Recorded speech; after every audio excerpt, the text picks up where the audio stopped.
we'll guide you through how to change the name of your Wix website. If you find this helpful, consider subscribing and liking the video. First, go to your Wix account dashboard on your desktop. Once you're in, look for the site you want to edit and click on Select and Edit Site. This will take you to the Wix editor. In the editor, click on the Settings option that's usually on the left side panel. Under Settings, you'll find a section called Site Details. Click on that, and you'll see the current name of your website. Here's where you can change the name. Simply remove the old name and type in the new name you want for your website. Once you've entered the new name, make sure to click Save at the top right corner of the page to ensure your changes are applied. It's a good idea to double-check the spelling to make sure everything looks good. Keep in mind that changing your website's name does not affect the domain name or URL. If you want to change the domain name as well, you need to go back to your Wix dashboard, click on Settings again, and then select Domains to purchase a new domain or connect an existing one.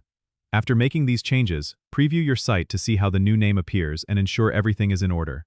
Changing your website's name is a simple yet powerful way to refresh your brand identity or better reflect the content of your site. Don't forget to subscribe and comment if this helped you out.